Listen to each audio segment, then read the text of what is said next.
question or the topic of procrastination has come up a lot lately.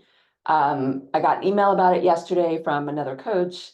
A client asked me about it the other day in one of our sessions. A prospective client talked about it in discussing reasons why she was thinking about coaching. It's a normal thing. It's human. We all do it. We all have lists of things that we should be doing or must do or have to do, whether those things came from someone else or from ourselves. The problem comes when we don't do them and then we start judging ourselves for not doing them and blaming ourselves for not doing them. And there's usually a reason why that thing isn't getting done. So there are 3 questions that I like to ask myself to start out about an item that's on my list that keeps moving from week to week to week to week. The first one is, does it align with my values? That question itself could make things very easy. If the answer is no, toss it. Why is it even on the list to begin with? If the answer is yes, okay, good. Check 1, move on to the next question, which is, does it align with my goals? Again, if the answer is no, toss it. There is no reason why that thing should be on my list any longer. If the answer is yes, so it aligns with my values and aligns with my goals, all right, so there's something else that's blocking me. Third question, do I have everything I need to do this thing? And that can be a little more complicated because everything I need might include information, it might include resources, it might include time, a resource, it might include money, it might include something that I need from someone else. So am I dependent on someone else for a piece of this thing? If the answer is yes, I have everything I need, then it gets more complicated. But taking a step back, if the answer is no, there are usually some simple things that we can do to get past that, right? But the other part of it is, if the answer is no, if I don't have everything I need to do that thing, why am I blaming myself? Why am I judging myself? There's no reason to be upset with myself for letting that thing stay on my list if I don't have everything I need to be able to do it. What are those things I might need? Information? Okay, that should be fairly straightforward, right? Where might I find that information? Who might have that information? What would I need to access it?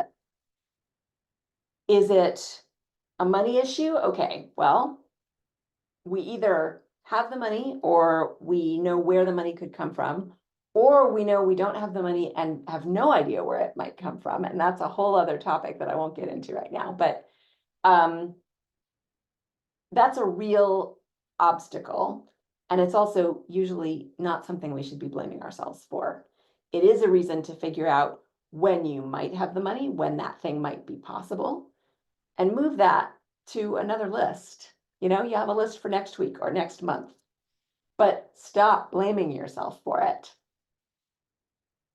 Is it something that you need to get from someone else? Okay, who is it?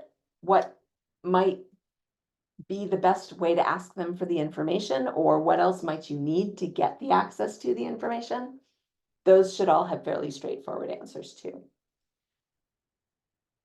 Again, if you're dependent on someone else to be able to put something into motion, yes, you need to start doing those steps, and you need to stop blaming yourself for not having done the thing.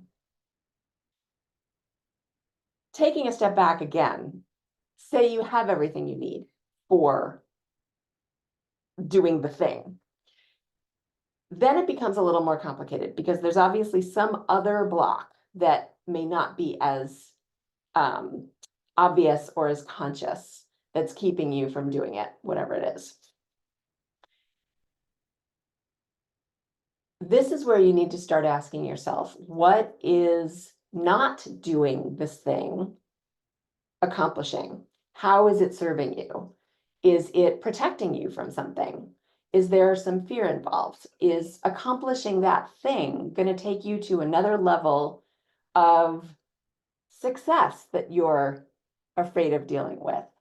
Or is it going to open you up to something that you are nervous about or haven't experienced before? Is it just something you really don't enjoy doing and you would rather be doing other things? There are solutions for that too. Is it something that you can pay someone else to do? Is it something that you can barter with someone else to do? Do you have to be the person who does it? Sometimes it's really just not the right time. Sometimes we have all that we need to do it. We just have to make the time. And there are other things that have been higher priority or more important for us to make the time for. When I'm working with clients on something like this, there are a lot more questions that I would ask, and I would go a lot deeper into this. And there are some tools and techniques that you can use. But so that I don't make this video any longer, I just want to leave you with, what are the questions that you could be asking yourself about why the thing is still on your list? Why hasn't it been done yet? And how can you stop judging yourself for not having done it? How can you take the blame part away and accept that it wasn't the right time or the right something or the right something else, or you didn't have the resources? Walk back through all of those questions, and hopefully that will lighten it up a little bit. We are so hard on ourselves. Having a long list of things that you're just blaming yourself for not doing is really not going to help you do those things any more quickly, any better, any sooner. So I'd love to hear any tricks that you have for dealing with things that you say you're procrastinating on. I'd also love to hear any questions that you might have for other topics like these that you might like to hear about in a video. Thank you, and I will see you again soon.